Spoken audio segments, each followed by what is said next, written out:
Okay, so welcome everyone to our weekly call. Just put on closed captions as well. Yeah, so I hope you had a great weekend. And for those of you who I didn't see last week, hope you had a good couple of weeks as well. Um, so for our last call of 2024, um, by way of an agenda, going to talk a little bit about the Internet Governance Forum, just share a few thoughts on that. There's at least two of us on the call that were there, so we can make this interactive as well, as far as Rob or anyone else indeed that was there wishes to share their thoughts too. It's possible that Phil will be joining us from the OARC team, and if he does, he's suggested he'd be prepared to share some early insights into the program for the OARC, the next OARC meeting due to take place in Atlanta at the start of February, immediately after the next NANOG meeting. I think it's co-located with the NANOG meeting, so do bear that in mind. So Phil, if he joins us, we'll do that. If he doesn't, I shan't, because I've had no insight into what the program is. So if not, we'll wait until early the new year to do that. And then, time permitting, we're sort of talking about some of the recent sort of items in the news, forthcoming events, etc., as we normally do. And I should say, since I mentioned Phil, that thanks very much to DNS OARC for their sponsorship of this call, which is very much appreciated. Okay, so let's just, I'll briefly share some thoughts from the recent IGF meeting. And as I say, if Rob or anyone else wants to chip in with their observations along the way, by all means do so. But I have to say, sort of first impressions arriving at the venue, to my mind, it was a sort of a palace masquerading as a conference centre. It appeared to be sort of very new, and you'll see from some of the pictures I've put on the screen. Actually, you won't, because I'm not sharing. Am I? No, I am sharing my screen. So you'll see from some of the pictures that it's quite an impressive, very big venue. All amazing chandeliers hanging from the ceilings. They're quite enormous as well. Hard to tell the scale unless you're actually there. So a sort of gleaming and very large facility. My impression compared to other recent IGFs, there's a lot of diversity, as there normally is, amongst the participants. There seemed to be, and this is very much an impression, perhaps more representation from the Global South than at some recent sort of previous meetings. I've not seen any stats on this, by the way, so this is purely my impression more than anything else. And I'll confess, in going to Saudi, I wasn't overly certain what the sort of gender diversity might be like at the IGF, and it seemed quite reasonable. I won't try and quantify the percentages because it's very much depends what room you were in, but it was certainly better than I may have thought. And to be honest, compared to, say, an ITF meeting, fantastic. But then the ITF is probably very much a low bar for things like gender representation, in fairness. And specifically on gender, it was interesting, the Saudi minister called for closing the gender divide. This is from the stage in the sort of the main hall, in one of the plenary sessions.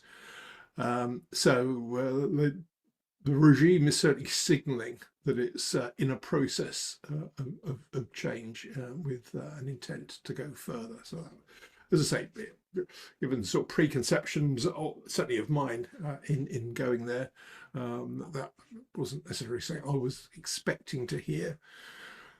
Um, Sort of the conversation seemed pretty open. I am only aware of a couple of instances where comments in the chat, so Zoom was the tool used for sort of both remote participants and also any local participants if they wanted to join in.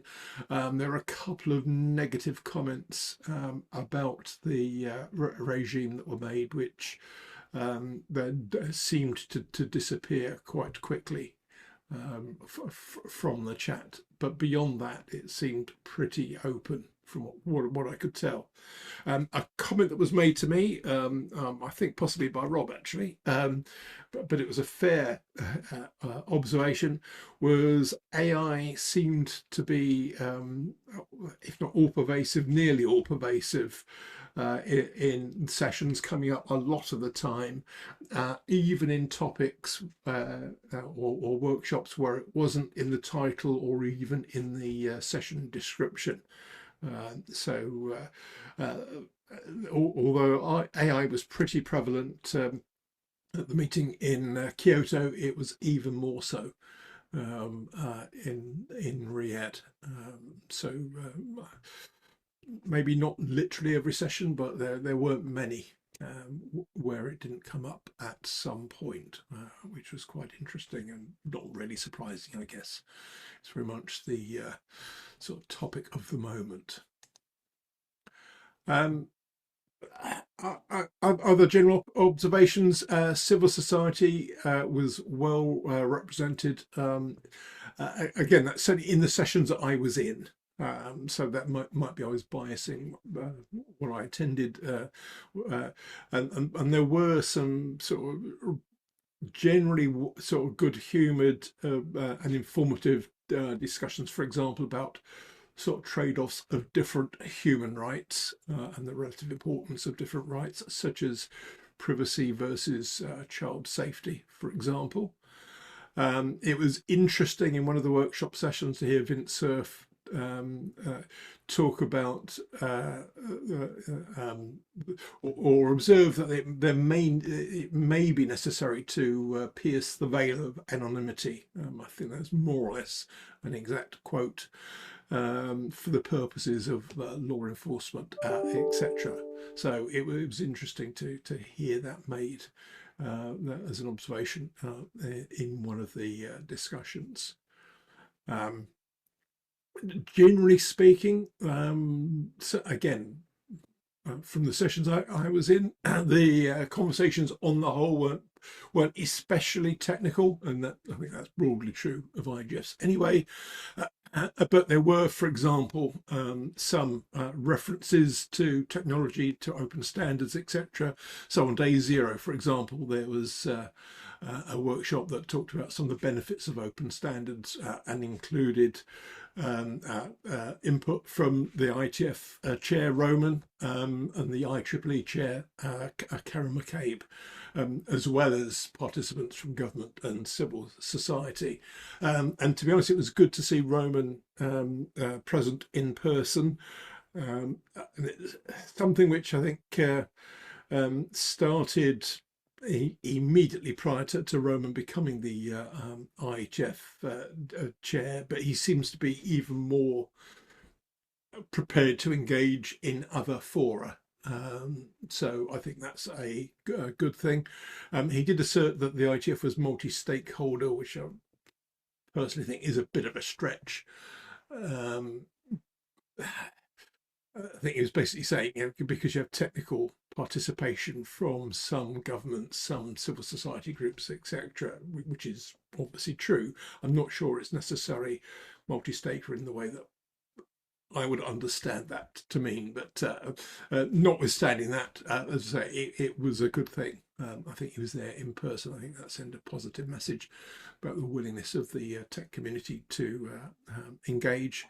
again, as per normal, governments, regulators, law enforcement agencies, and others were certainly present. And I found that quite interesting as a sort of proxy for identifying where at least some of those might be becoming sort of relatively impatient with progress or lack of progress, and perhaps pushing for more action, including some more direct action from governments. Remembering it's not that long ago, only a few weeks, when the Australian government announced a sort of minimum age limit for access to certain platforms, etc. And also, it was quite good to hear some of those groups sort of challenging some of the assertions from civil society to sort of keep us honest, and vice versa. So in my view, that was a good thing. And then finally, there were quite a few references to the next IGF meeting, which you may be aware is coming around quite quickly. So it's in mid-year rather than the end of the year, in June in Norway. And that's deliberate because of the planned WSIS +2 high-level meeting, which is scheduled to take place. I think that's in Geneva. Certainly is in July. So the next IGF has been brought forward to take place before that high-level meeting. And I can't imagine how difficult that's going to be logistics-wise to get the program set up in roughly 5 months, rather than the normal sort of nearly a year of planning that the organisers have. So it's going to be quite a challenge this time around, I think. But certainly there were a few of the sessions which were talking certainly about the WSIS plus. Actually, that should type on this on the site, +20. That should say, not +2 minus. And sort of looking forward to that and the implications for that, and what, on the assumption that probably the IGF would have its sort of licensed from the UN renewed again. But obviously no guarantee on that. So interesting. And I think those were my those were my general observations. So anyone else that was either there in person or indeed online, anything fundamental that you think I've either omitted or misstated that you want to just jump in on? And if you do, now's a good time to come in with your take on anything, if you've got any observations.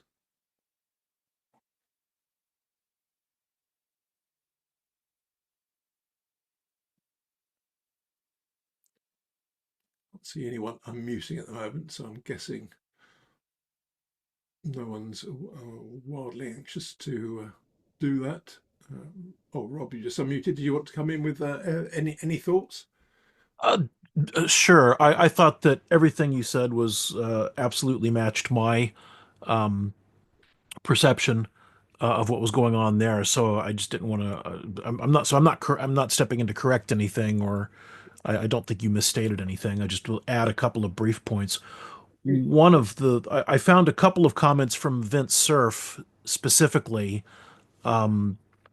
slightly surprising, but given that this was my first ever IGF, uh, maybe I don't know what Vince Cerf normally says in situations like this. But one of the things that you alluded to was he made a very clear statement at one point that he feels that as an individual that we need to do better with the problems of accountability and agency. And I think it was that accountability point that's obviously creates tension with, for want of a better term, let's call it the privacy or set of privacy concerns. And that spurred some interesting conversation. But that was in a smaller session. What I found equally interesting was something he said in the very last day, the second plenary session in the morning. He made a what I found a slightly surprising but very specific call to action to establish the IGF as as let's call it a permanent type of institution. I mean, I know that it has a secretariat that takes action between sessions. I mean, it has to in order to coordinate.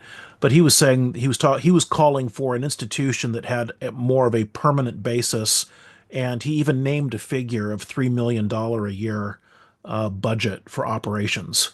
And for him to have named such a very specific number and called for its permanence made me think that there must be something he's thinking of in terms of sort of the shape and structure. And it's it seems clear to me that he's on some kind of a mission to try to push more energy and more um, more oomph into IGF. He appeared remotely from his home in Washington D.C., but I was in three different sessions where he appeared remotely. And given the time difference, it's clear that IGF must live very close to his heart.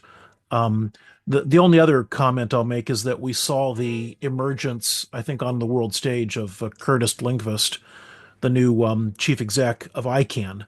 I think made his stage debut as chief exec of ICANN because I saw him on a panel, plenary panel on Friday, and I'm assuming he might have been in other sessions as well. The ICANN board was heavily in attendance at this thing in various places. They weren't always on panels necessarily, but I saw an awful lot of them like shuffling around the place. And so seeing Curtis in post, given that we've been waiting 2 years for the official appointment of a new chief exec, it's I think it's welcome days. Yeah, yeah, good points. Both of those. And I mean, you'll know this, I'm sure, better than me, Rob. I think with Curtis, that would have been one of his first sort of post appointment appearances, because it's only been in post what, a week or thereabouts. So that Exactly, was, yes. yeah, very early in his tenure, at least, which is a good thing. Yeah, and I guess for anyone that perhaps is less familiar with the IGF, Vint is the chair of the is it leadership panel, I think it's called. I can't remember its official name, but so as certainly sort of vested, I think, in the IGF, which is, in my view, a good thing. Um, uh, and I think there's always suggestion that the IGF Secretariat is at best quite lightly funded, and it has very much a hand-to-mouth existence. So having a more, sort of more permanence and clarity of budget, I think would be very beneficial for the organisation. And dare I say it, in UN terms, probably $3 million per annum is a comparatively modest budget. Um, Albeit, if anyone wanted to send that my way, I'd be delighted. But there you are. Well, I'll be interested to see how that lands. I guess that'll be part of the discussion next year, whether and how to give the institution a greater degree of permanence. Great, thanks, Rob. Those both are really good additions. I'll just pause in case, I don't know if anybody else did attend any of the sessions remotely, so just pause in case anyone else wanted to throw anything in before we move on. I'm not seeing any typing or anyone unmuting, so I assume probably not at this stage. I should also say, by the way, that all of the recordings of all of the sessions from what I can say are all available online already, as well as transcripts, etc. The AV support was very good, and sessions seemed to be available pretty much within 24 hours. In fact, more or less immediately, if you wanted to extract the session of interest from the day-long stream from any given room. But within 24 hours, they chunk them up and put the individual edits on the IGF site. So there's any subject matter of interest, you can find that quite readily from the many, I think several hundred sessions, certainly. That took place over the 5 days of the meeting. Okay, right, let's move on. And I'll just call out some of the news headlines. I have to say, by again, observation, there seemed to be a lot happening again this week. Seems to be a feature of December that there's a lot of stuff about just at the moment. As always, I won't go through all of these line by line. Most of you are on the mailing list, so would have had these in your inbox earlier today, UK time. Anyone that isn't on the mailing list that wants to be added, just drop me a message and I'll happily add you to the mailing list. But anyway, more stuff on NIS2, probably the more interesting, the one at the top of the screen. That one of the European agencies has published some implementation guidance on NIS2. For those of you that have a sort of specific interest in that sort of legislation, that's well worth a look to just understand their implementation guidance. And Centre have just done a write-up on their take of it, which was all pretty positive, to be fair. Also, sort of third bullet down, whilst nursing his broken ribs, Jeff Houston remains active in Canberra, sort of writing up about DNS name servers and how to get better performance and resilience. If I recall from the article, which as always with Jeff is sort of backed by data, I think the gist of it was to use two Anycast servers is a big part of the right answer, but you can read the article for the detail on that. Good to see sort of Jeff keeping active, even though I think he's still suffering from his ribs, judging from an email he sent me yesterday. And then bottom of the screen, Nominate, again, been sort of pushing out a few things over the last few weeks, this time looking at AI use cases within the domain name industry. So given my comments earlier about AI seemingly sort of prevalent across most of the IGS sessions, then Nominate are very much on point by publishing that in the last few days. A whole bunch of other stuff. I won't call it all out. Vicara published their monthly infrastructure trends and traffic insights stats. Just looking at sort of DNS traffic plus some of the trends in the sort of malicious traffic. So that's always worth a look. And then, as you would expect this time of year, a number of organisations publishing either their predictions for next year or looking back, sort of reflecting on the year just gone. So you'll see, for example, there, pulled out some of them, by no means exhaustive, the likes of DNS Filter, APNEC, Akamai, and I think over the page Infoblocks, as well. So and there are others, so plenty of those. As I say, hardly a surprise this time of year. As Jeff was speaking earlier, and I see another typo. I should say, by the way, I've changed my keyboard, and I'm not quite got the hang of the new one. It's a split keyboard, so that's my excuse for any typos this week. But Jeff Osborne, ISC president, sort of published a piece just seeking to raise the awareness of the root server system, which was good to see. And Jeff is also chair of the ICANN's root server system group as well. So just sharing his thoughts on the root system. And yeah, that's probably all the more interesting things on there. And then finally, I was delighted to see again from Vicara, I think we all need cybersecurity themed Christmas carols. So click on the link at the top of the screen for that. Someone clearly had a little bit of time on their hands, but I thought it was quite funny, albeit I didn't recognise some of the carols they were saying that the things were to be sung to the tune of.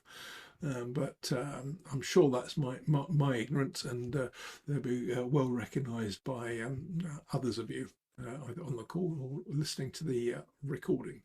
And also, if you find you've got time on your hands over the holiday period, again, an interesting article on sort of 6 reasons to host your own DNS server at home. So if you think that's a compelling thing, then obviously you know what to do over the holidays.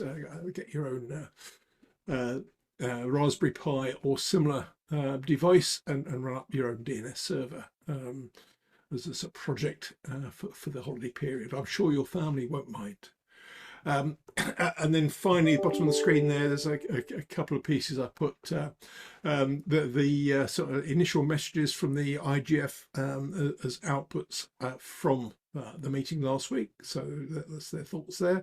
Quite a good article from Milton Muller from the Internet Governance Project at I think it's Georgia Tech, sharing his reflections on the meeting. Milton was there in person, so I saw a few times at different workshops. So we don't always necessarily agree. We don't have necessarily the same worldview, but he had quite a thoughtful write up. And then from various social media posts I put out each day, I put links to each of those at the bottom of the slide there. So there may be a few bits and pieces on there that you find interesting, including a few references to some of the more interesting workshops that I bumped into through the week.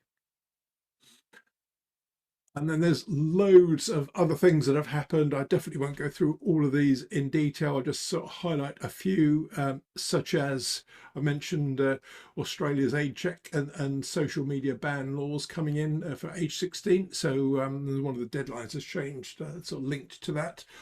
So that's interesting just to read about various other enforcement actions from the European Commission around compliance with the Digital Services Act and Digital Governance Act. So interesting to see those, and then sort of other bits and pieces. Quite interesting to see Mozilla has joined an amicus brief on supporting software interoperability, which I think is a good thing. And then various other activities, too numerous to mention, that you can peruse at your leisure.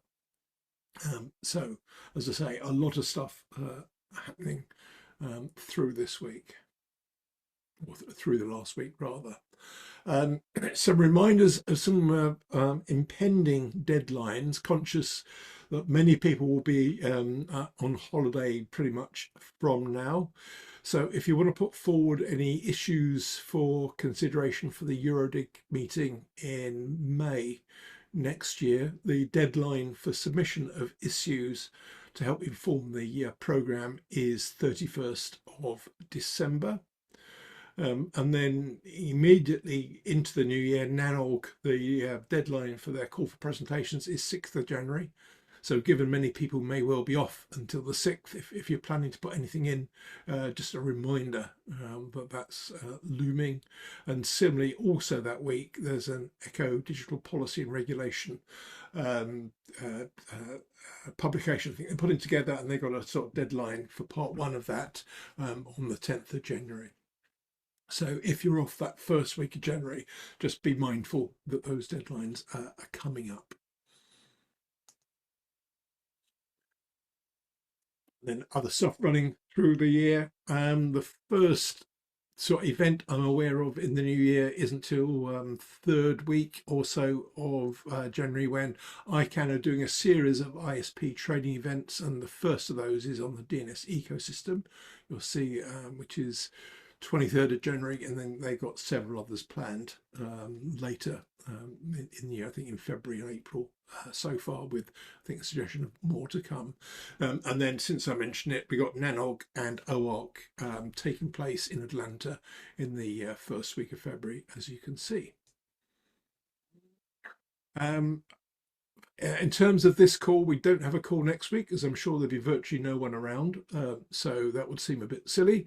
We will pick up again on the 6th of January, and since Phil hasn't made it onto the call, we will definitely be talking about the OARC 44 meeting with the sort of more detailed program should be available by then. So we'll talk through some of the highlights from that on the 6th. Then carry on with the program through the rest of the year, as you can see, with various things coming up.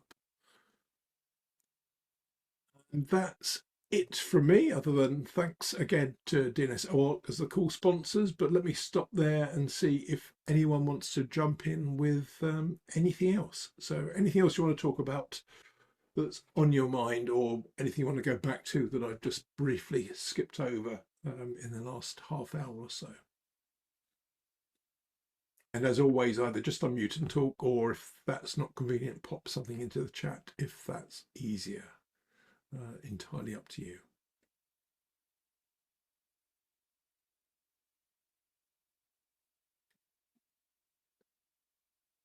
I can't see anyone unmuting, and it's not evident anyone's typing.